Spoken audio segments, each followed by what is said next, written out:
በዓለማችን ውስጥ የሰው ልጅ ቀን ተቀን ሊጠቀምባቸው የሚችላቸውን የተለያዩ ምርቶችን ይሰራል፣ ያመርታል። ከዛ በኋላ ግን ከጊዜ ወደ ጊዜ ደግሞ እየተቀየረ ሲመጣ እነዛ እቃዎች እየተረሱ ቀስ በቀስ ደግሞ ከአገልግሎት እየወጡ ይመጣሉ። ሆኖም ግን እነዚህ ደግሞ 100 ዓመት ሲሞላቸው ተመልሰው አንቲክስ ወይንም ጥንታዊ ቅርሶች ተብለው የተፈላጊነታቸው በጣም ይጨምራል።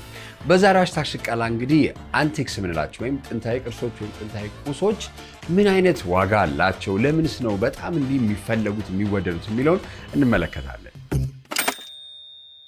አንቲክስ ምንላቸው ወይንም ጥንታዊ ቅርሶች እንበላቸው ለመግባባት ዛሬ የሚገኘው በከተማችን ውስጥ ይህንን ነገር ይዞ ለተለያዩ አገልግሎቶች የሚያከራይ የሚሸጥ ቦታ ነው።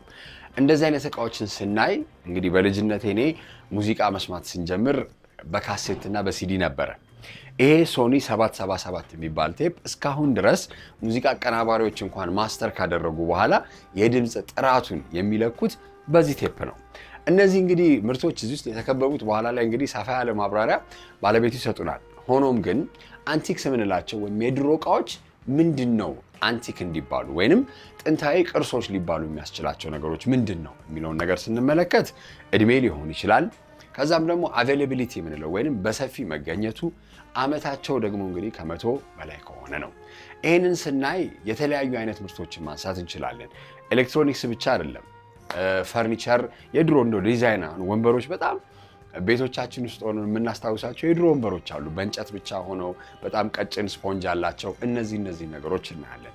አሁን ግን እነዛ ያገለገሉ እቃዎች የሚገዙና የሚሸጡ ሰዎች ጋር ይገቡና በተወሰነ መልኩ ይታደሱና ወደ ገበያ መልሰው ይወጣሉ። በዚህ ሰዓት ግን ትልቅ የሆነ የዋጋ ለውጥ ያመጣሉ። እንደ ጊዜያቸው እንደቆዩበት ጊዜያቸው እንዳላቸው ይዞታ ሆኖ ማለት ነው። ታዲያ ይሄ ነገር ለምንድን ነው የሚያስፈልገው የሚለውን ደግሞ እንስቲ። አንዳንዴ ኖስታልጂያ የምንለው ነገር አለ። አንዳንዴ እቃ ማጠራቀምም ደስ የሚላቸው ሰዎች አሉ። ሆኖም ግን አሁን እኔ ለምሳሌ በቴፕ በሸክላ በሲዲ ዘፈን ስንሰማ በጣም ደስ ይላል። ቪኤችኤስ ደግሞ የምንለው ነበረ ድሮ ፊልም ኦዲዮ ቪዥዋል ፕሮዳክሽን ወይም ፊልም የሚሰራባቸው በዴክ የሚታይባቸው እነዚህን የልጅነታችን ማስታወሻ ልንል እንችላለን። ድሮ ደግሞ አሁን እንኳን ወደ ዲጂታል የሚቀይረው ቴክኖሎጂ ስለመጣ እነዚህ ነገሮች ወደ ዲጂታል ተቀይረው የድምፅም የቪዲዮም ፕሮዳክሽኖቹ ይታያሉ፣ ይሰማሉ። ሆኖም ግን ያኔ የነበረውን ነገር መረጃ ማስታወሻችንን ደግሞ ይዘን እንድንቆይ ትልቅ ሚዲየም ወይንም የምንጠቀምባቸው እቃዎች ናቸው። ታዲያ አንቲኩዊቲስ የምንላቸው ወይንም እንደው ጥንታዊ ቅርሶች ብያለሁ፣ ትክክለኛ አማርኛ ፍቺ ባይሆንም እንደው እንደዛ ብናያቸው ከምን አንጻርስ ነው ከየትስ ነው የሚገኙት የሚለውን ነገር ደግሞ ስንመለከት ከተለያዩ እስቴቶች ሊሆኑ ይችላሉ፣ ከተለያዩ የግለሰብ ሽያጮች እነዚህ ነገሮች ይደረጉና እንዲህ ባለሙያ በሆኑ ሰዎች ወይንም ዘርፉ ላይ ከቆዩ ሰዎች መካከል የተለያዩ ሬኖቬሽን ሪስቶሬሽኖች እየተሰራባቸው እድሳትን አድርገው ተመልሰው ወደ ማህበረሰቡ እንዲገቡ ይደረጋል ማለት ነው። እስቲ እንግዲህ በቪኤችኤስ መጀመሪያ ያያችሁትን ፊልም የምታስታውሱ እኔ አስታውሳለሁ። ደ ቻምፕ የሚል አንድ የቦክስ ፊልም ነው። ጆን ቮይት የሚባል አንድ አክተር እሱ የሚሰራበትን ነው። ያንን ስመለከት በቃ ትልቅ ነገር ሆኖ ለምን ያ ፊልም እንኳን ወጥቶ በጣም ቆይቶ ነው እኛ ሀገር ላይ መጣው። አሁን እንደዚህ ኢንተርኔት በአንድ ደቂቃ ውስጥ አሜሪካ የወጣ ዘፈን እኛ ጋር መስማት እንድንችል፣ ፊልሞች ራሱ ደግሞ ወደ እኛ ሀገር ሲመጡ ሲኒማ እንዲህ በሰፊው ከመሆኑ በፊት እነዚህን ሚዲየሞች ወይም እነዚህን መሳሪያዎችና እቃዎችን በመጠቀም ነበረ ያሉንን የመዝናኛ የምንላቸው ሙዚቃዎችን፣ ፊልሞችን፣ ድራማዎችን የምንመለከተው። ዛሬ እንግዲህ በሃሽታግ ሽቀላ በከተማችን ውስጥ እንግዲህ ሁለት እነዚህን እቃዎች ይዘው የሚገበያዩ ሪስቶር የሚያደርጉ የሚያድሱ ሰዎች ጋር ቆይታ ይኖረኛል። ስሜ ተፈራ ተስፋ ይባላል። ስራ ያው እንደምታዩት የድሮ እቃ ሰብሳቢ ነኝ። ስሜ አብዲ ነጋሽ ነው የሚባለው። ያው ስራዬ የቆዩ የጥንታዊ እቃዎች መሰብሰብ ነው። በተለይ መጽሐፍ በጣም ነው የምወደው። የአንድ ሀገር ባህል እንግዲህ ከሚጠቀስባቸው ወይንም ከሚገለጽባቸው መንገዶች መካከል ጥንታዊ ቅርሶች አንደኛው ነው። ቅርስ ስንል እንግዲህ መጽሐፍቶች አሉ፣ የቋንቋ መገለጫዎች የሆኑ ሙዚቃ አለ። በበርካታ መንገድ የአንድ ሀገር ባህል ይገለጻል። ኢትዮጵያም እንግዲህ ለረጅም ዓመታት የነበራትን ታሪክ በተለያዩ ህትመቶች ልንል እንችላለን፣ በኦዲዮ ወይም በድምፅ ከዛም ደግሞ በቪዲዮ እየጨመረ ሲመጣ ወይም ዘመናዊ የሆነ ሲመጣ ተሰርቶ ይቀመጣል። ታዲያ ጥንታዊ ቅርስ የሚያስብለው አሁን እኛ ጋር አሁን 2018 መጠናቀቂያው ላይ ነን አይደለ? ምን ያህል ጊዜ ቢቆይ ነው ጥንታዊ ቅርስ የሚያስብለው ስንል በጥናታዊ ምርምሮች ከ100 ዓመት በላይ ያላቸው ጥንታዊ ወይም ኤንሸንት ሄሪቴጆች ወይም ቅርሶች ይባላሉ። ከ100 በታች ሆኖ ደግሞ 20 30 ደግሞ የሚሆኑት ያረጁ ወይም የድሮ እቃዎች የምንላቸው ሊሆኑ ይችላሉ። ሬትሮ ደግሞ የምንለው በእንግሊዘኛው ወይ ደግሞ የኋላ መለስ ልንለው እንችላለን። የአማርኛውን ፍቺ የኋላ መለስ ደግሞ እቃዎች አሉ። እነዚህ ማለት አዲስ የተሰሩ እቃዎች ቢሆኑም መልካቸው፣ የሚጠቀሙት ቀለሞች፣ አሁን አንዳንዴ ፎቶ ቪዲዮ ስናነሳ እንደው ቲክቶክ እና ኢንስታግራም ላይ ሬትሮ ፊልተሮች አሉ አይደለ? እነሱ የድሮ መልክን የድሮ ከለርን ለመስጠት የሚጠቀሙበት አካሄድ ነው። መጀመሪያ ዓመተ ምሕረቱ ነው የታተመበት ዓመተ ምሕረትን ነው የአንድ ሀገርን ስልጣኔ የሚያሳይ ነው። ለምሳሌ በ15 በ16ኛው ክፍለ ዘመን ኢትዮጵያ መጽሐፍ አላት ሲባል ወደኋላ ሄደ ስታስብ እኛ እንዴት እየተጎተተን እንደመጣን ነው እንጂ ብዙዎቹ የሌላቸውም የአፍሪካ ሀገሮች አሉ። ብዙዎቹ ተጽፎላቸዋል፣ ግን ዓመተ ምሕረቱ ይወስነዋል። በ16ኛው ክፍለ ዘመን በ15ኛው ክፍለ ዘመን በብራና የጻፍነን ከ1000 ምናምን በጣም ብዙ የጻፍነን እኛ። ብዙ የፈረንጅ አጥኚዎች ደግሞ ከዛሬ 500 ብዙና አልቫሬዝ ምናምን ብዙ የመጡ ናቸውና እነ ዮብ ሉዳልፍ 1681 እነሱ መጽሐፎች አሉኝ ስትል ሰው ይደነግጣል። እንደዚህ መጽሐፎች በግልጽ እያሳየን እንትን እንላለን፣ እናስጎበኛለን። ፎቶዎች፣ የድሮ ፎቶዎች በጣም ብዙ ነው ያለኝ። ጋዜጣ በጣም ብዙ ከብራና ሰላም 1916 17 ይወጡ የነበሩት የዛሬ 100 ዓመት ኢትዮጵያ ህትመት ላይ እንግዲህ በዛ ዘመን ንጉሱ አልጋ ወራሽ እያሉ ያሳትሟቸው የነበሩ የመጽሐፍ ቅዱሶች እንትኖች ብዙ። ቅርሶች ታዲያ በምን ያህል ይከፋፈላሉ ብለን እንጠይቅ። አሁን እንግዲህ አንዳንዴ ወንበሮችን አንስቻለሁ ቅድም። የተለያዩ አይነት ኤሌክትሮኒክሶች አሉ፣ ሳንቲሞች፣ የሚሰጡ ከንጉሳዊ ቤተሰቦች የሚሰጡ ሽልማቶችን፣ በርካታ ነገሮችን፣ መጽሐፎች። አሁን እንግዲህ ያለሁት አብዲን የማያውቀው የለም። እንግዲህ በርካታ ሚዲያ ላይ ቀርቧል፣ ተጠይቋል። ከ30 ዓመትም በላይ ይህንን የድሮ እቃዎችን ወይም ቅርሶችን የማሰባሰብ ስራ ላይም ነበረ። ምን አይነት እቃዎች ሳሉ ብለን ስንጠይቅ ሸክላዎችን ማየት እንችላለን፣ መጽሐፍ፣ የሙዚቃ መሳሪያዎች፣ ቴፕ። እኔ አሁን እንግዲህ ቫይነል እኛ በጣም ወደ ኋላም ስንመለስ እኔ ቴፕና ሲዲ ላይ ነው የደረስኩት ብያለሁ። ቫይነል ይሄን ያህል በዚህ ብዛትና ቫራይቲ ወይም በተለያዩ መንገዶች ደግሞ ተቀምጠው በትክክል መጫወት የሚችሉ ቫይነሎችን የያዘ ቦታ ነው የሚገኘው። ፒያኖች ደግሞ በጣም እዛ ጋር በጣም የሚገርም ድምፅ ወይም ቶን ያለውን ፒያኖ አይቻለሁ። አንቲክስ ዋጋ ያለው እቃ ማለት ነው። በውድ ሊሸጡ የሚችሉ ለኃይለኛ ንብረት ሊሆኑ የሚችሉ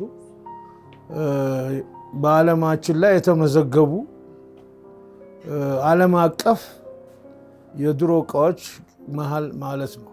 አንድ ሁለተኛ ይሄ ቪንቴጅ ነው የሚባለው።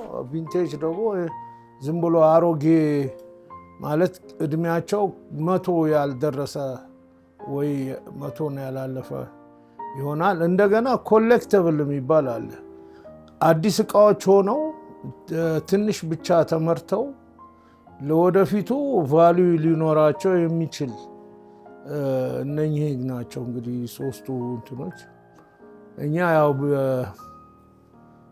ያገኘነውን ነገር እንሰበስባለን። አንቲኩንም ምኑንም እንሰበስባለን። አንዳንድ ጊዜ እኛ ሀገር ውስጥ ማስታወሻ ሊሆኑ የሚችሉትንም ነገር አብረን እንሰበስባለን። በግድ አንቲክሶችን ብቻ አይደለም። አንቲክስ ለመሰብሰብ ሞክሬ ነበር፣ ግን ትንሽ ይሄን ነገር የሚያውቅ ማለት ይሄን ነገር የሚሰበስብ ኢትዮጵያ ውስጥ እርግጠኛ ነኝ ከ3 ወይ 4 ሰው አይበልጥ።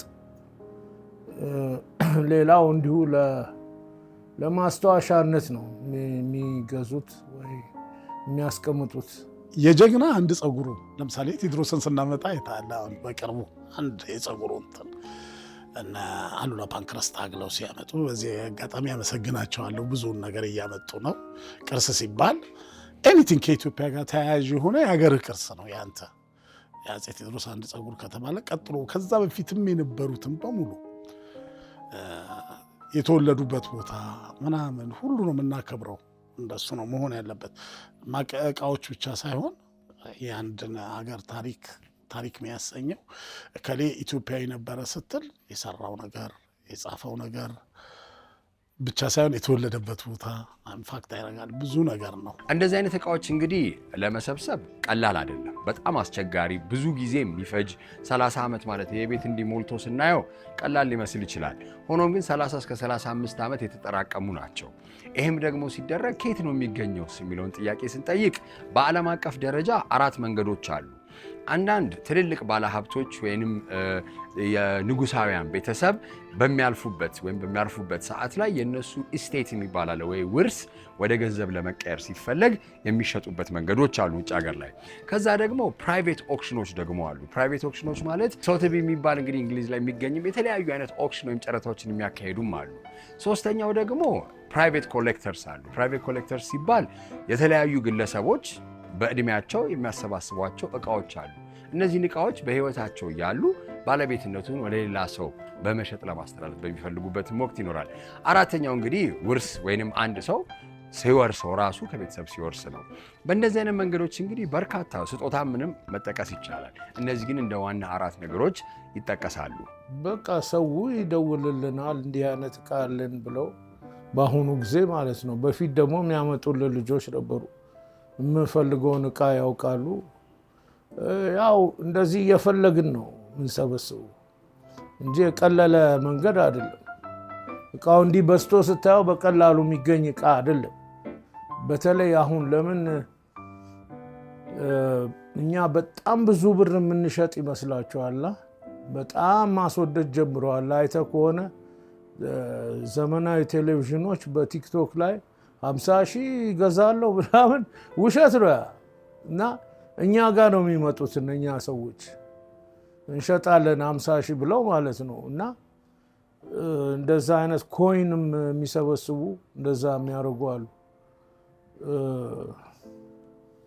እና ተወደደ ነው በጣም እያስወደዱት ሄዱ። ኤግዛጀሬሽኑ ከፍ አለ። እቃዎቹ ከተለያዩ ሰዎች ቤት ነው ማገኘው።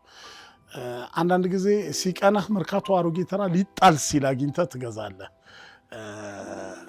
የሚያመጡልኝ ልጆች አሉ፣ ጎበዝ ሰዎች፣ በዚህ ስራ የተካኑ ሰዎች እና አሁን እዚህ ቤት ከገባው ራሱ በጣም ብዙ ቀን ያገኘሁት። ብዙ ሰው ቤት አውገዛለሁ፣ ብዙ ሰው ቤት እንትን እላለሁ። ያው ከትላልቅ ሰዎች ቤት ይመርጡኛል ብዬ አስባለሁ። አንዳንድ ሰዎች ስለማልሸጠውም ብዙዎቹን ማስቀመጥ ነው 90 ከመቶ እና እነሱ ነው የምንሸጠው። ትንሽ ካሴት ምናምን ነው እንጂ ብዙ ታሪካዊ እቃዎችን አንሸጥም።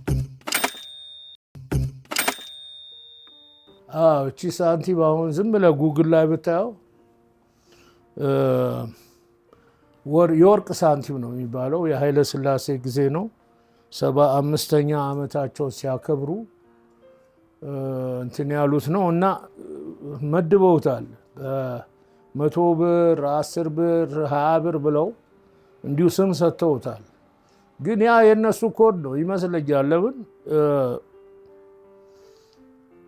ወርቅ ሁሉም አይደለም፣ ገብቷል። እና ሲሸልሙ ወርቅ ተብሎ ነው የሚሸልሙ።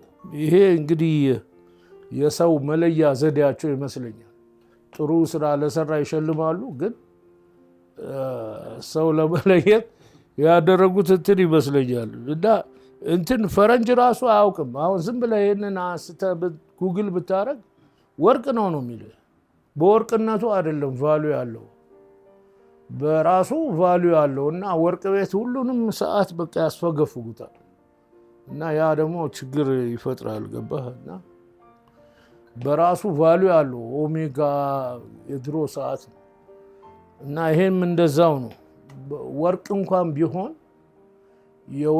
ከወርቁ ቫሉ ይበልጣል የእሳቸው መሆኑና ምክንያቱ ለምን እንደተዘጋጀ እንደዛ ነው። እንግዲህ አሉ የአዲስ አበባ ቁልፍ አለ ለምሳሌ ታች 400-500 ዓመት የሞላቸው መጽሐፎች አሉ እንደ አይኔ ብሌን ማያቸው። ሸክላዎች ደግሞ የ1920ዎቹ አሉ፣ ፓርላፎን ያሳተማቸው የኢትዮጵያ ህትመቶች። ከዛ ኪኪያ ያሳተማቸው የ1930ዎች አሉ። ኢትዮጵያ በሙዚቃ የቱ ጋር እንደነበረች የምታውቅበት ነው እሱ። አሁን በጣም ጥሩ ነገሮች ናቸው። ኤርትራ፣ አዲስ አበባ፣ የተለያየ ቦታ የተቀዱ ናቸው። በጣም ቆንጆ ናቸው። ሌላ እቃ ብዙ ጋዜጣ አሁን 1917 1860 ቴዎድሮስ ሲሞቱ የወጡ ፈረንጅ ሀገር እነሱ ሁሉ አሉ። አብዛኛውን ጊዜ ስናይ እንግዲህ ዘመናዊ እቃዎች ሲመጡ ውድ ሆኖ ነው የሚመጡት። የበለጠ ግን ውድ ምን እንደሆነ ታውቃላችሁ? የጥንት እቃዎች የበለጠ ውድ ይሆናሉ። አንዳንዴ ፌራሪን ማንሳት እንችላለን፣ መርሴዲስን ማንሳት እንችላለን። የመጀመሪያዎቹ ፌራሪዎች አሁን ወይንም እንደነ ማስታንግ፣ ፎርድ ማንሳት እንችላለን። እድሜያቸው በጣም ረጅም ስለሆነ ሬሪቲ ደግሞ በጣም ሬሪቲ ማለት የሚገኙበት አጋጣሚ በጣም ጥቂት ሲሆን እነዚህ ነገሮች ዋጋቸው በደንብ እንዲጨምር ያደርጋል። ከነዚህም እንግዲህ አንደኛው እድሜ አለ። በደንብ ወደኋላ ከሄደ ዋጋው ሊጨምር ይችላል። ሌላ ቅድም ያነሳሁት ደግሞ ያሉበት ይዞታ ሁኔታቸው በደንብ ካልተጎዱ የበለጠ ዋጋ አላቸው። ከዛ ደግሞ አንዳንዴ ታዋቂ ሰዎች አሁን ትልልቅ ሙዚቀኞች፣ አክተሮች ኦን ያደረጓቸው ወይም በባለቤትነት የያዟቸው እቃዎች ወደ ሌላ ሰው ሲተላለፉ ትልቅ ዋጋ አላቸው። በመኪና ማንሳት እንችላለን። እንደው እንትና እኮ የነካው እቃ ነው ተብሎ የሚሸጡም ነገር አለ። ከዛም ደግሞ ሬስቶር ተደርገው ታድሰው ደግሞ ሲመጡ አሪፍ የሆነ ይዞታ ላይ ከመጡ ዋጋቸውን የመጨመር ነገር አለው። ቁጥሩ የማተም የተሰራው ብዛት አሁን ሜርሴዴስም እንደዛው ነው። የሆኑ ሴሪዎች አሉ። ያ ሴሪ ትንሽ ብዛት ብቻ ነው ኮሌክተብል መሆኑን ቀድመ ታውቀዋል። ያ ሴሪ ትንሽ ብቻ ነው የሚያመርተው፣ በውድ ብር ነው የሚያመርተው። እዚህኛው መኪና ላይ አታገኝም፣ ልክ እዚህኛው እቃ ላይ እንደማታገኘው ማለት ነው። እንደዛ ይሆንና ውድ ይሆናል። በስዕልም ደግሞ ያው የምናውቀው ስዕሎች አሉ። እነሱ ደግሞ ብዙ ታሪክ ያሳለፉ ብዙ 100 ዓመቶችን ያስቆጠሩ ሰውየው ብዙ ታሪክ ያለው እና በስዕል ዓለም ደግሞ ጥልቅ የሆነ አሳሳል ያላቸው ወዘተ። እንግዲህ እንደዚህ ነው እንትን የምንለው። ቅድም ስነግርህ አንድ ቅርስ ፋክት የሚያደርገው ዓመተ ምሕረቱ ነው ብያለሁ። ይዞታው ሳይቀደድ ምናምን ከተቀደደም በአዋቂ ቅርስን ጠጋኞች አሉ። ዝም ብሎ ማንም ቦታ ማስጠገን ሳይሆን ቅርሱን ጠብቀው ይዘቱን ጠብቀው የሚጠርዙ ሰዎች አሉ። መጽሐፍ ከሆነ እቃውንም ቢሆን አሳይተ 3-4 ጥናት አድራጊ። ይሄ ቤት ስናደስ የአልፍሬድ ሂልግ ቤት ነው። ይሄ 100 ምናምን ዓመቱ ነው፣ 125 ዓመት ነው። መጀመሪያ የጠራ ነው ሙያተኛውን ፋሲል ጊዮርጊስን ነው። ኢንጂነር አርኪቴክት ፋሲል ጊዮርጊስ በጣም ወደው ማከብረው ሰው ነው። ይሄን እንዲያርግ ይሄን እንዲያርግ አለ። ሙያተኛ ነው። እንዴት እንደሚታደስ የሚያውቀው እሱ ነው። ይሄን እንዳትነካ ይሄን እንዲያርግ ያለኝ እሱ ነው። ልክ እኔም መጽሐፎቹን አሁን የቅርስ ዕቃ ሳገኝ በዛ ነገር ሙያተኛ የሆነ ሰው ጋር ነው የሚሄደው። ሸክላ ሲሆን ሸክላ ማጫወቻ አሁን ሳሰራ ሙያተኛ ያለ ጎበዝ ልጅ እሱን ነው እንደዚህ ማድረገው። ሰለሞን ይባላል ጎበዝ። ሙኒብ የሚሏት አለች ጎበዝ። እንትን ፒያኖ እንደዚሁ ሙያተኛው መጥቶ ያወቀ ያሬድ የተማረ ምናምን ነው በደንብ እና አይቶ እንዲጠግንልኝ አደርጋለሁ። ቲዩን አስደርጋለሁ። ሁሉንም እቃዎች በቃ እንደዚህ ትንሽ ከተበላሸ በሙያተኛው ፈልገን ነው የምንሰራው።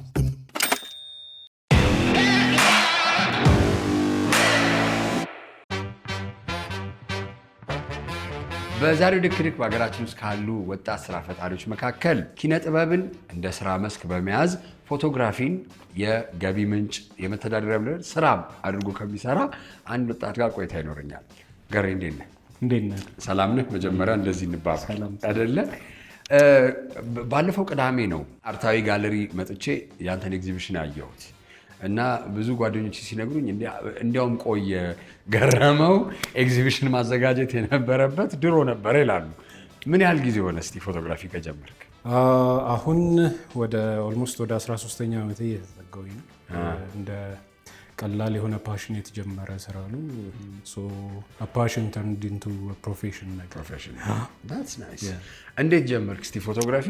ያው ሁላችንም አሁን የዲጂታል ሚዲያ ጊዜ ስለሆነ ለኢንስታግራም ተብሎ ለፌስቡክ ሁላችንም ያው ስልካችን ደህና ከሆነ ፀሐይዋን ያስኳት ምናምን ብለን የምንጀምረው ነገር አለ።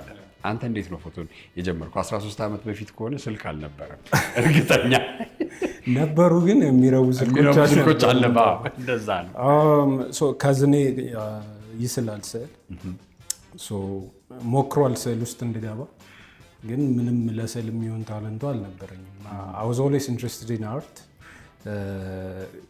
So the next best thing was photography. አንድ እሱ ነው። ሁለተኛ ደግሞ እቤት ትንሽ የፊልም ካሜራ ነበረች። ማይ ዳድ ትራቭል ሲያደርግ ብዙ ጊዜ ትራቭል ያደርጋል። በሱ ያነሳል። በሱ የመጣ ልምምድ። ከዛም ደግሞ ቤት ውስጥ ያሉ የፎቶ አልበሞችን ሳይ ብላክ ኤንድ ዋይት ፎቶዎች ናቸው። እነዛ ፎቶዎች ላይ አባቴ ጀርባቸው ላይ በ1060 ምናምን ዓመተ ምህረት እንደዚህ ሲሆን እንደዚህ ይጽፋል እና እሱም ኃይለኛ ኢንትረስት ያሳድርብኝ ነበር። ቤትም የሆነ ነገር ሲዘጋጅ የማነሳው ፎቶዎች እኔ ነበርኩ። ከሱ የመጣ ቀስ እያለ የመጣ ልምምድ ነው። ያ ከዛ ነው። ፎቶግራፍ ማለት ሞመንቶችን ወይንም ቅጽበቶችን መያዝ ወይም ካፕቸር ማድረግ ነው እና በጣም አንዳንዴ ሳታስበው ይሆናል አስበህ ደግሞ እንዲህ አይነት ኮሌክሽን ወይም እንዲህ አይነት ፕሮጀክት ልስራ ብለህ የምትጀምረው አለ። እስቲ እነዚህ ነገሮች የአንተ ቶት ፕሮሰስ ፎቶግራፊን ስታነሳ ምንድን ነው የሚመስለው? የመጀመሪያ ኢንትረስቴ የነበረው ስትሪት ፎቶግራፊ ነው። ስትሪት ፎቶግራፊ እንዴት እንደሚነሳም ሳላቅ አይ ዋዝ ኤክስፖዝድ ቱ ስትሪት ፎቶግራፊ ላይ ፎር ሎንግ ታይም የሚታወቁ ብላክ ኤንድ ዋይት ፎቶግራፈሮች እንደነ ሄንሪ ካርተር ብርሰን፣ ጆሴፍ ኩድዌልካ የሚባሉ ዶክመንተሪ እና ስትሪት ፎቶግራፊ ላይ የሚሰሩ እና በአጋጣሚ ነው እነዚህንም ሰዎች ኢንተርኔት ላይ ያገኘኋቸው። የእነሱ ተጽዕኖ ስትሪት ላይ ወጥቼ መንገድ ላይ ማንሳት እንድለማመድ አግዞኛል። መንገድ ላይ ወጥቼ ፎቶ ሳነሳ ሁለት መንገዶች ነው ያሉት። አንደኛው ቆንጆ የሆነ ፍሬም ካየህ፣ በጣም ደስ የሚል ፍሬም ወይ ላይት ወይ ሻዶ ካየህ ቆመህ ትጠብቃለህ ኢንትረስቲንግ የሆነ ሰብጀክት እስኪመጣ።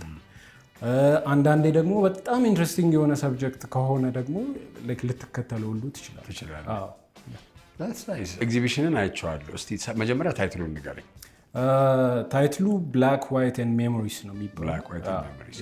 በጥቁርና በነጭ ብቻ ነው፣ ግን በጣም በሚገርም ሁኔታ የጥላ አጣጣል የብርሃን አጠቃቀምህ በጣም የተለየ ነው። How did that come about? አንድም የብላክ ኤንድ ዋይት ፎቶግራፊ ትልቁ አድቫንቴጁ ኮምፖዚሽን ላይ ኃይለኛ የሆነ ትኩረት እንዲኖረን ያግዛል። ይሄ ከለር ላይ ብዙ ክለተሮች አሉ። እሱን ያስወግድልሃል። ኮምፖዚሽን ላይ በደንብ ያግዝሃል። እይታህ በጣም እነዛ ነገሮች ላይ እንድታተኩር ያግዝሃል። ከዛ ልምምድ የመጡ ፎቶዎች ናቸው።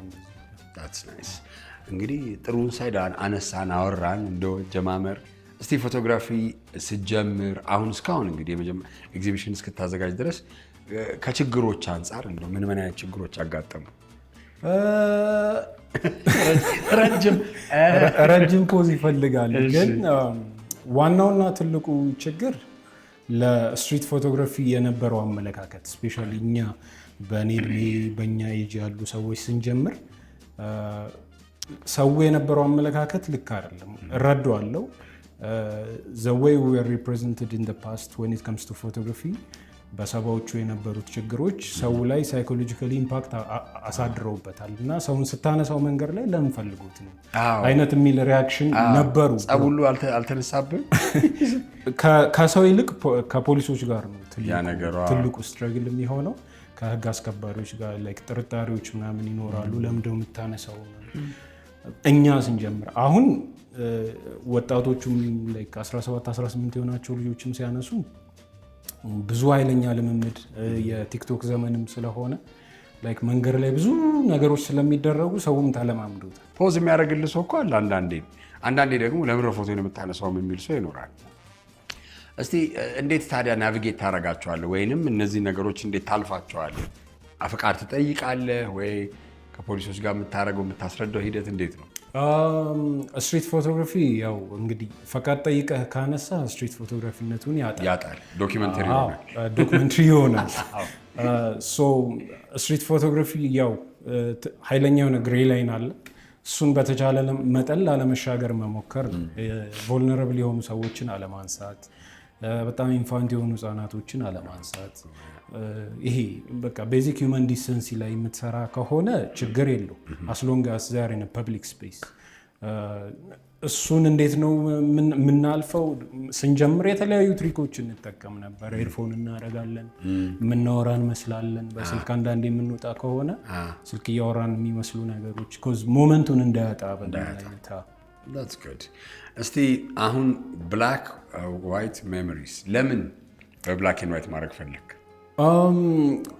የምንደብቅበት እንዳለው ነው የምታደርገው ነገር ደስ ያው እንዳልኩ ነው ብላክ ኤንድ ዋይት የኔ የመጀመሪያ ቪዥዋል ላንጉዌጅ የማቀው በጣም አንደርስታንድ የማደርገው ብላክ ኤንድ ዋይትን ነው።